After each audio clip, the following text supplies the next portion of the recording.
자, 여러분 계속해서 무형자산에 대해서 공부해 보도록 하겠습니다. 자, 무형자산.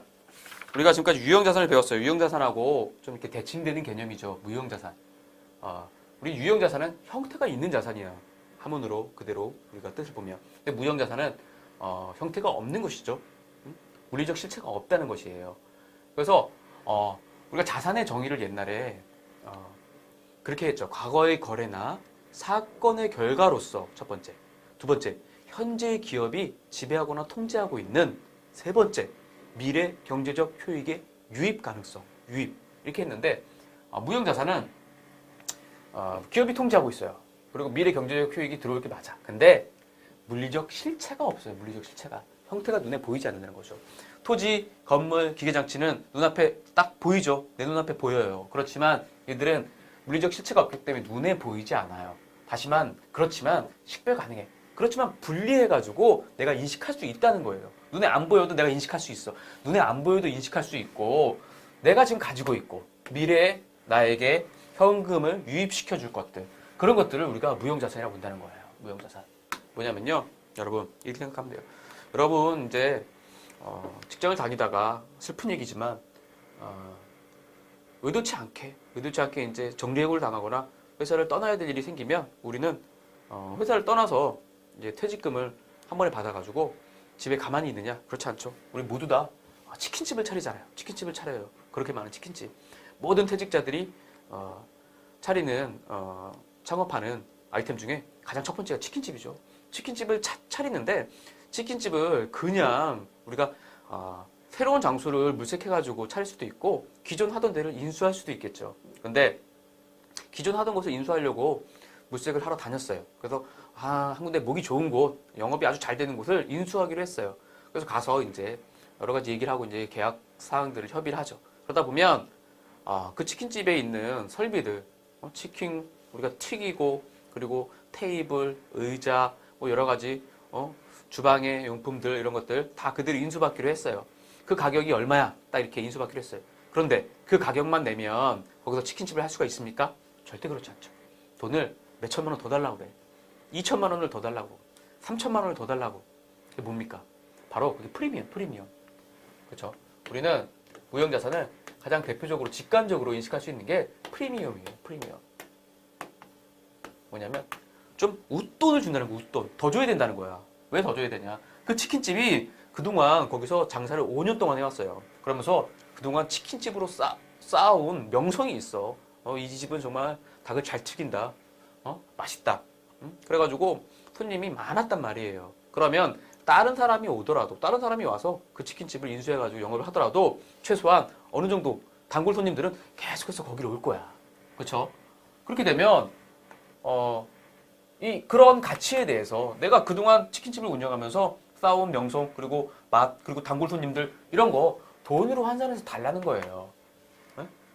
그게 권리금이죠. 권리금. 우리는 흔히 말하는 권리금인데 뭐냐면 프리미엄, 웃돈 이런 거예요. 우리가 거기 있는 설비 같은 것들을 사는 게 아니라 그 돈은 그 돈대로 내고 그거 말고 권리금, 프리미엄, 웃돈을 좀 달라. 이게 바로 프리미엄이라고 하고 우리는 대표적인 무형자산이라고 생각하시면 돼요. 그런 식으로 인식을 하시면 돼요. 자, 그런 게 이제 무형자산이다. 그래서 우리가 무형자산의 종류를 세 가지를 배울 건데요. 첫 번째가 이제 영업권이라고 배우는데 바로 이런 거죠, 이런 거. 돈 추가적으로 주고 사는 거. 치킨집 살 때, 치킨집 인수할 때. 그런 게 바로 영업권. 그렇죠?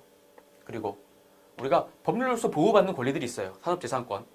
뭐냐면 특허권이라든지 실용신안권, 상표권, 의장권 뭐 이런 것들 다 무형자산이다. 눈에 보이지 않지만 회사의 자산이라는 거죠.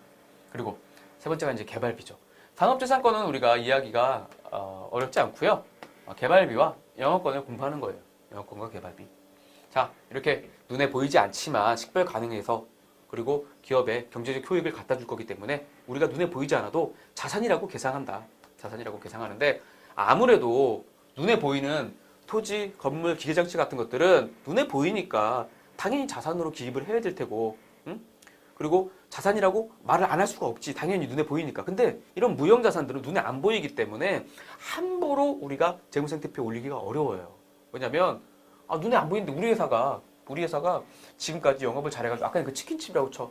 우리 회사 치킨집 단골 손님이 워낙 많다. 그래서 최소한 1억 줘야 된다. 내가 아무리 그렇게 떠들어봤자 남들이 인정해주지 않으면 그게 의미가 없다는 거야. 그래서 무형자산이라는 게 눈에 안 보이다 보니까 인식하는데 조건이 좀 까다로운 거예요. 까다로워요. 함부로 인식할 수 없고 그 금액도 함부로 그냥 적을 수가 없고 그렇다는 거죠. 자, 영어권부터 보면 지금 제가 말한 내가 광고 손님이 많아서 우리 회사는 우리 치킨집은 1억 정도는 줘야 돼 이렇게 말하는 게 내부 창출 영어권이야. 나 스스로 그렇다고 말하는 거예요. 나 스스로 우리 회사가 이 정도의 브랜드 네임을 가지고 있어. 영업력을 가지고 있어. 고객망을 확보하고 있어. 그러니까 우리 회사를 사겠다는 사람이 있으면 한 1억 정도 더 줘야 돼. 이렇게 말하는 거. 이런 게 내부 창출 영어권이야. 나 스스로 말하는 거. 근데 이런 건 무형자산은 인식하지 않아요. 네? 눈에 보이지 않기 때문에 우리가 함부로 인식할 수 없다고요. 좀 보수적으로 인식해야 돼. 그래서 나 스스로 주장하는 그런 것들, 내 스스로 창출했다라고 말하는 영어권은 무형자산으로 인식하지 않아요. 그런 건 인식하지 않고 외부에서 구입한 것만 영어권으로 인식해 주는 거예요. 외부 구입 영어권만 무형자산으로. 자, 이렇게 두 개 묶어서 볼 수가 있는데요. 뭐냐면 자, 이제 치킨집을 인수하는 게 아니라 기업을 인수한다고 봅시다. 어떤 회사를 합병할 거예요. 그 회사를 살 거예요. 살 때 어떻게 삽니까? 자, 우리가 영업을 할 때, 기업을 할 때, 회사를 차릴 때 그냥 회사를 차릴 수도 있고 내가 스스로 자본금 내가지고 새로운 회사를 차릴 수도 있고 장사가 잘 되고 있는 경영활동을 잘하고 있는 회사를 살 수도 있잖아. 다른 회사를 산다고 볼게요. 산다고 하면 자, 자산, 부채, 자본을 다 인수하는 거예요. 인수. 그러면 자, 그 회사가 가지고 있는 자산 목록이 쭉 있어요. 그렇죠? 이거 내가 갖는 거예요. 부채, 갚아야 될 돈 쭉 있어요. 그러면 한마디로 이 회사, A 회사 살 때 얼마 주고 사느냐? 이만큼 주고 사는 거죠. 그렇잖아요. 이거 내가 다 갖는 거고 이거 내가 다 갚아야 돼요. 그렇죠? 그러니까 이만큼 주고 사는 거예요. 이만큼 주고. 그렇죠? 그런데 실질적으로 이것보다 더 주고 산다는 거예요. 더 주고. 왜냐? 이 회사가 그동안 지금까지 쌓아놓은 명성도 있고요. 영업망도 있고요. 예? 그리고 브랜드 네임도 좀 있어가지고요. 이 회사 이름으로 장사를 하면 초기에 그 회사 그 시장에서 좀 이렇게 위치를 차지하는데 유리해. 이런 여러 가지 요인들, 그런 요인들을 돈을 주고 사겠다는 거예요. 그래서 이것보다 조금 더 주고 살게. 더 주고 살게. 이만큼 더 주고 살게. 이게 바로 영어권이에요. 영어권. 그렇죠? 치킨집하고 똑같은 거예요. 더 주고 산다는 거, 윗돈을 주고 산다는 거. 그럴 때, 자, 보세요. 합병 또는 인수, 그 대가로 우리가 돈을 지급해줘요. 지급해주는데, 순자산 공정가치보다 더 준 금액, 그게 바로 영어권이라는 거야. 여기 순자산 공정가치 어떻게 돼요? 자, 이거를 금액을 한번 대입을 해봅시다. 자, 이 회사 자산이 총, 다시 그릴게요. 다시. 이 회사 자산이 총 1억이에요. 근데 부채가 5천만 원이야. 그러면 이 회사의 순수한 가치는 얼마예요? 이 자산 1억짜리 내가 다 갖는 거예요. 이 회사 사면. 부채 5천만 원은 내가 갚아야 돼. 그러니까 순자산, 즉 자본이죠. 순자산. 5천만 원짜리 회사예요. 5천만 원짜리 회사. 그렇죠? 그런데 얼마 주고 살 거냐면요. 7천만 원 주고 살 거예요. 7천만 원. 즉 우리 영어권이라는 것은 자, 그 회사를 살 때 우리가 지급한 금액 7천만 원 주고 산다. 7천만 원. 근데 순자산은 이 회사의 순자산은 5천만 원이거든요. 2천만 원이나 더 주고 사는 거지. 5천만 원. 이 2천만 원이 윗돈이다. 우리가 프리미엄으로 더 주고 사는 거다. 2천만 원. 자, 이렇게 외부에 있는 것을 구입할 때, 그럴 때만 우리가 무형자산을 인식할 수 있는 거예요. 영어권은. 내부적으로 이 회사가 지금 어느 다른 회사에 팔리지도 않았고요. 합병되지도 않을 거예요. 그런데 자, 자산, 부채, 자본이 1억, 5천 이렇게 구성돼 있어. 근데 스스로 내가 대표야. 이 회사 대표인데 스스로 우리 회사의 영어권은 한 5천만 원 돼요. 이렇게 말할 수 없다는 거야. 말하면서 여기다가 무형자산 5천 이렇게 쓸 수 없다라는 거예요. 오케이? 이해 가세요? 자, 그런 게 영어권이다. 네, 영어권. 자, 산업자산 거는 어떤 종류가 있다는 것만 여러분이 좀 이해하시면 되는 거고요. 개발비 넘어갈게요. 개발비. 자, 개발비 결론부터 말하면 개발비 중에 일부를 우리가 무형자산으로 인식할 수 있어. 개발비가 뭔지 볼게요. 자, 우리가 연구개발비라는 표현을 많이 써요. R&D 비용. 그쵸? 응? 연구개발비. 이제 우리가 지금 한 예로 의약품 제조회사를 한번 생각해 볼게요. 의약. 우리가 새로운 신약을 개발하는 것은 참 엄청나게 많은 돈이 들죠. 그래서 우리 신약 같은 거 나와가지고 무슨 신종플루 때부터 시작해가지고 메르스 때 그거에 관한 약, 응? 뭐 아니면 예방약 이런 것들 엄청나게 고가에 팔리잖아요. 왜 이렇게 고가에 팔릴까요? 그 단가가 엄청나게 싸요. 단가는 엄청나게 싼데 엄청나게 비싼 가격에 팔린단 말이야. 그 이유가 뭐야? 연구개발비가 엄청나게 많이 들기 때문이에요. 연구개발비가. 그렇죠?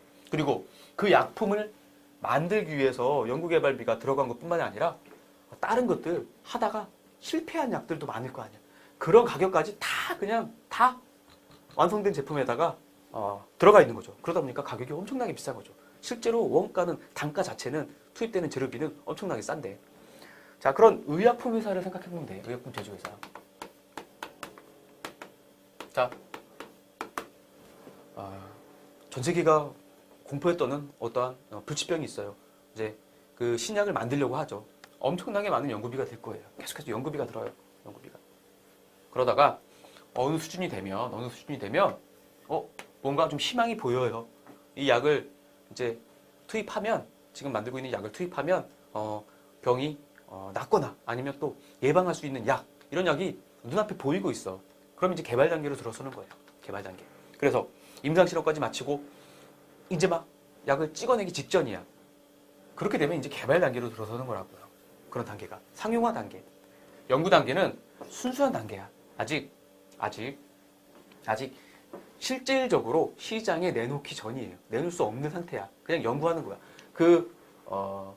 이제 불치병을 연구하는 거죠. 불치병 자체를 연구해. 그냥 연구하고 어떻게 하면 이 불치병을 고칠 수 있을지 다양한 방법으로 연구하는 활동. 그냥 단순한 그런 것들은 연구 활동이라고 하고, 우리가 실질적으로 상품으로 해가지고 시장에 내놓을 수 있는 그런 단계에 들어서면 우리 개발 활동이라고 하는 거예요. 그래서 이런 연구 활동은 직접적으로 제품하고 연결되지 않기 때문에 우리가 수익을 바로 가져온다라고 볼 수가 없기 때문에 미래의 수익을 가져온다고 볼 수 없기 때문에 그냥 단기에다 비용 처리해요. 발생 시점에 비용 처리.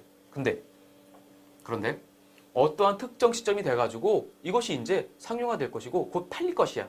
그럼 이때부터 투입되는 비용들은 어떠한 인식 요건, 무형자산의 인식 요건을 충족하면 그때는 무형자산을 인식한다는 거예요. 무형자산으로. 충족하지 못하면 비용 처리하고. 오케이? 근데 여러분, 이게 연구비와 개발비 단계를 여러분이 명확하게 구분하는, 여러분이 이 시험을 공부하면서 명확하게 구분하는 그런 문제는 나오지 않고요. 단순하게 그냥 연구 단계에서 지출한 비용, 연구비, 개발 단계에서 지출한 비용입니다. 개발비입니다. 이렇게 나눠서 말을 해줘요. 그러니까 이 부분이 중요한 건 아니고요. 연구 단계는 비용 처리한다 그냥. 개발 단계, 뭔가 눈앞에 보이면 그때 인식 요건을, 개발 단계라고 해서 무조건 무형자산을 인식하는 게 아니라 개발 단계에서 인식 요건을 충족하면 무형자산을 인식하고 그렇지 않으면 비용 처리한다. 이렇게 나눠서 인식하시면 돼요. 나눠서 이해하시면 되는 겁니다. 오케이? 이해 가시죠? 자, 무형자산 삼각이에요. 우리 유형자산 삼각하고 모든 것들은 이제 유형자산하고 좀 비교해가면서 공부해보면 돼요. 유형자산 삼각 어떻게 했습니까? 자, 감가상각 누계액 계정을 이용해가지고 감가상각 누계액 계정을 이용해서 차감 표시해줬잖아요. 그래서 유형자산 이렇게 했잖아요. 그렇죠? 자, 유형자산 볼게요. 감가상각비 인식하면, 자, 감가상각비라고 비용 얼마 해주고, 여기 감가상각 누계액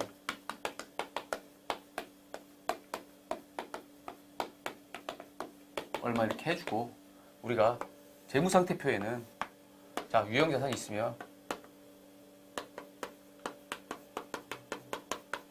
써주고 감가상각 누계액으로 차감 표시해줬잖아요. 이렇게. 그쵸? 근데 무형자산은 어떻게 하냐? 무형자산은 이렇게 해도 되고, 물론 그냥 바로 직접 차감해도 된대. 직접 차감한다는 게 무슨 말이야? 그러니까 무형자산이 이렇게 한다는 거예요. 자, 방금 전에 개발비 배웠으니까 개발비부터 할게요. 개발비라고 자, 개발비라고 B자가 붙어 있다고 해서 비용이 아니야. 개발비는 자산이야, 자산. 자산인데 개발비를 삼각하는 거야. 그래서 무형자산 삼각비. 그래서 무형자산 감가상각 누계.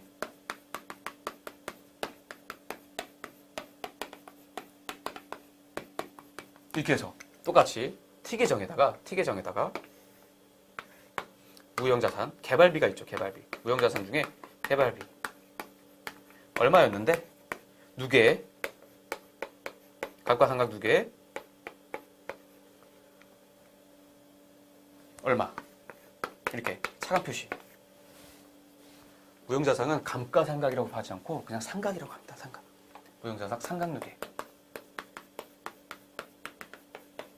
자, 이렇게 누계 이렇게 표시해도 되고요. 응? 무형자산 상각 누계액을 이렇게 표시해도 되고요. 아니면 직접 이렇게 해도 된다는 거야. 그냥 개발비를 없애준다는 거야. 개발비 자산이잖아. 자산인데 바로 없애주는 거예요. 개발비 이렇게 바로 없애줘도 된다. 그러면 상각누계액이 표시되는 게 아니라 여러분 그냥 개발비 금액 자체가 줄어들겠지. 점점 줄어들어. 이렇게 표시해도 된다. 이래도 된다는 거예요. 두 가지 방법. 두 가지 방법 중에서 선택해서 사용할 수 있어요. 이따 예제 문제 풀어보면 압니다. 자, 그리고 상각 방법은 우리가 유형자산 봤잖아요. 유형자산은 뭐 정액법, 정률법, 연수학계법, 이중체감법 많이 있는데 그중에서 우리가 정액법하고 정률법만 배웠죠. 그렇죠? 합리적인 방법을 선택해서 하는 거야. 근데 합리적 방법을 정할 수 없는 경우에는 그냥 정액법으로 생각한다. 정액법. 오케이? 이해가시죠? 정액법으로 생각한다. 그리고 자, 특정 경우를 제외하고 상각 기간은 20년을 넘을 수 없다는 거예요. 20년. 그러니까 20년을 넘을 수 없다는 말은 우리가 무형자산은 눈에 보이지 않기 때문에 얼마의 기간 동안 이게 사용되는지 알 수가 없어요. 정확하게 알 수가 없다는 거야. 그럴 때는 너무 오랜 기간, 40년, 50년 지속된다 이렇게 보는 게 아니라 그냥 20년으로 봐라. 그러면 20년을 넘겨서 할 수는 없다. 응? 무형자산이 우리에게 경제적 효익을 주는 기간을 20년을 넘게 인식하지 말아라 이거예요. 근데 특정 경우를 제외하라고 돼 있어. 그러니까 이게 뭐냐면 명백한 경우가 있어요. 법률에서 인정해줘. 어떤 예를 들냐면 여러분 이제 저작권료. 요즘 옛날하고 다르게 저작권이 우리나라도 잘 보호가 되고 있잖아요. 그래서 이제 유명 작곡가들, 작사가들 엄청난 뭐 저작권료 수입을 올리고 있다 이런 얘기 들을 때마다 가슴 아프잖아, 배 아프잖아, 그렇죠? 그렇게 그런 저작권은 얼마 동안 보호받냐면요. 생존해 있는 기간 동안에는 다 보호받고요. 사후에도 70년 동안 작가들 이런 사람들 70년 동안 보호받아요. 70년 저작권. 엄청나죠? 부러워요. 그렇죠? 70년, 사후 70년. 자, 이거는 70년 동안 보장받는데 70년 동안 보장받는 저작권을 왜 20년 초과 불가라고 해서 우리가 또 20년만 생각을 해야 되나요? 그렇지 않아요. 이거는 법에서 70년을 보장해주고 있기 때문에 70년 동안, 죽은 다음에 70년 동안 생각하면 되는 거야. 이거는. 또 어떠한 계약 같은 거, 계약서 같은 거 통해 가지고 이건 법률적으로 인정해 주는 거고 법률적으로. 또 계약 같은 거에서 40년 동안 무슨 배타적인 권리를 보호해 주고 있어. 내가 40년 동안 배타적인 권리가 생겼어. 어떤 그런 것들은 40년 동안 인식할 수 있는 거예요. 그런 것들을 제외하고 일반적으로는 20년은 초과해서 생각할 수 없다. 이런 거예요. 교재 볼까요? 교재 보면 더 명백해. 자, 교재로 정리할게요. 자, 무형자산. 3무형자산이죠. 무형자산이란 해가지고 두 번째 줄 보면 영업활동을 위해 사용하는 물리적 실체가 없는 자산을 무형자산으로 정의한다. 이렇게 돼 있죠. 자, 밑에 하나, 둘, 셋, 네 번째 줄 보면 재화의 생산이나 용역의 제공, 타인에 대한 임대 또는 관리에 사용할 목적으로 기업이 보유하고 있으며 물리적 형체가 없지만 식별 가능하고 기업이 통제하고 있으며 미래 경제적 효익이 있는 비화폐성 자산. 그것을 우리가 무형자산이라고 한다. 자, 무형자산의 종류 보면 영어권 두 번째 단락 보세요. 보면 두 번째 줄에 내부적으로 창출된 영어권은 취득원가를 신뢰성 있게 측정할 수 없을 뿐만 아니라 기업이 통제하고 식별 가능한 자원도 아니므로 인정하지 않는다. 인정 안 해준다. 나 스스로 내가 우리 회사의 프리미엄은 이 정도야 라고 말하는 걸 인정 안 해준다. 두 번째, 반면 외부에서 구입한 영업권이란 합병, 영업, 양수 등의 방법으로 유상으로 취득한 거. 영업, 양수. 영업을 내가 인수하면서 윗돈 준 거. 그건 인정해 줄 수밖에 없다. 돈으로 줬잖아. 그렇죠? 합병 등으로 취득하는 순자산의 공정가치를 초과하는 경우 합병 등의 대가가 그거는 우리가 영업권으로 인정해 준다. 그런 거죠. 자, 산업자산권 읽어보시면 되고요. 개발비. 개발비에서 자 보세요. 개발비 박스 보면은 연구비, 경상개발비, 개발비 이렇게 돼 있어요. 연구비 순수한 연구활동이에요. 연구활동. 경상개발비 개발활동과 관련된 비용으로 개발비 인식 기준을 충족하지 못하는 거. 뭐냐면 자 여기서 개발비인데 인식요건 충족하지 못하면 그냥 경상개발비. 인식요건 충족하지 못하면 경상개발비로 비용 처리하고 밑에 거 보세요. 개발비.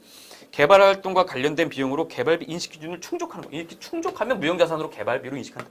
개발비로. 응? 무형자산으로 계산한다. 오케이? 자, 무형자산의 상각 보세요. 맨 밑에 보면 무형자산 상각 누계액을 설정하지 않고 관련 무형자산 계정에서 직접 차감할 수도 있다. 자, 유형자산은 그렇지 않은데 무형자산은 무형자산 상각 누계액을 써서 할 수도 있고 직접 차감할 수도 있다. 오케이?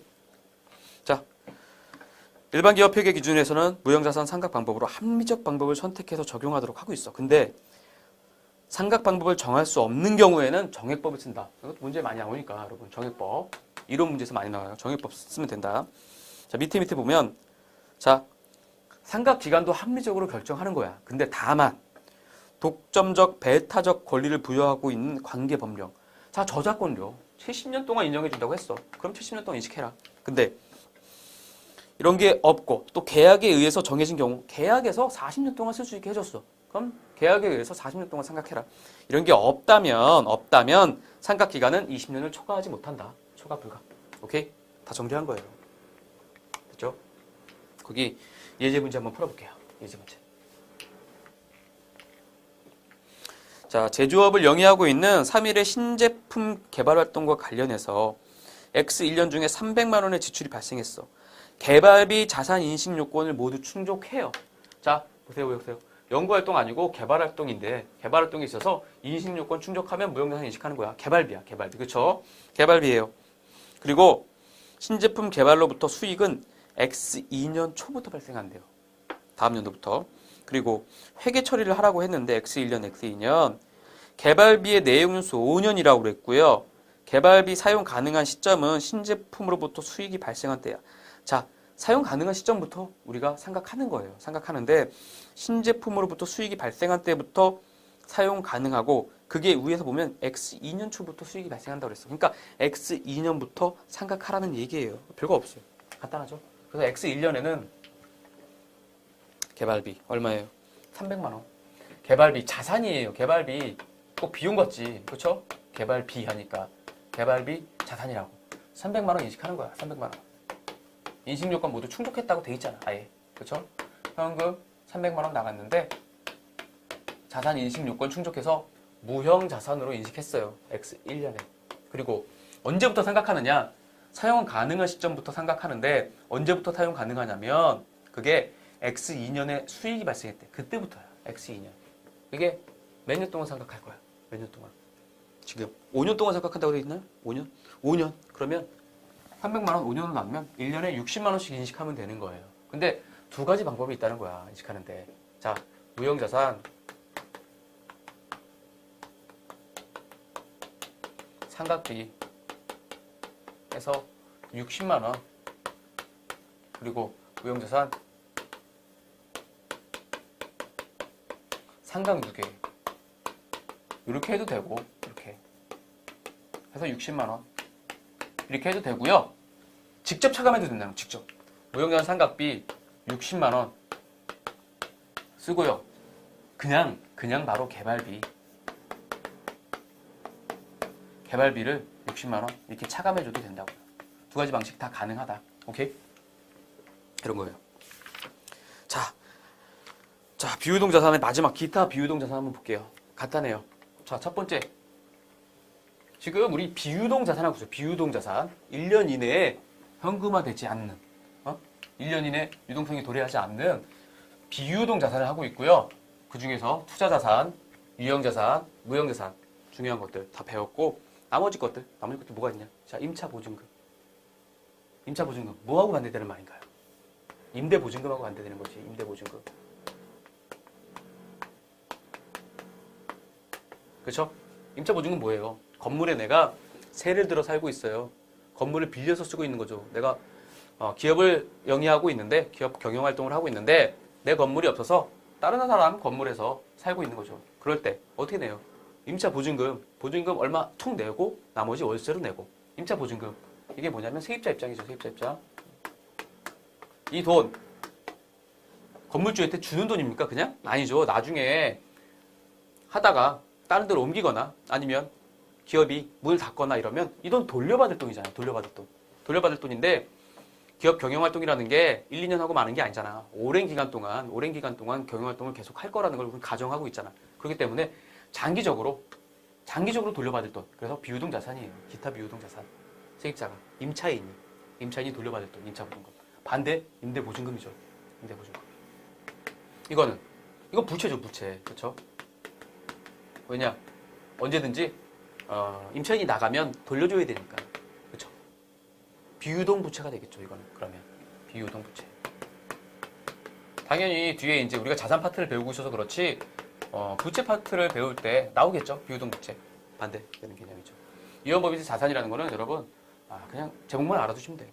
이거를 설명하자면 여러분 설명해도 이해가 안 돼요. 뭐냐면 세법하고 기업회계하고 차이를 조정해가지고 우리가 세금을 내는데 세금을 낼 때 나중에 미래에 세금이 줄어들 거예요. 줄어들 거가 있는데 그거를 지금 현재 자산으로 잡는 거야. 응? 미래 현금이 나갈 것을 줄여줘. 응? 줄여준다는 것은 현금이 들어오는 거나 마찬가지지 미래. 그렇기 때문에 자산으로 보는 건데 제목만 알아두세요. 제목만. 장기 매출채권. 네. 매출채권 중에서 장기성 매출채권. 1년, 2년, 3년 후에 받을 우리가 매출채권. 이런 건 장기 매출채권 비유동 자산이죠. 장기 미수금, 장기가 못 받는 돈. 예. 한 2년, 3년 후에 받을 돈 다 비유동 자산에 들어가겠죠. 오케이? 어렵지 않죠, 이거는요? 자, 이렇게 해서 우리가 비유동 자산까지 다 공부해 마쳤습니다.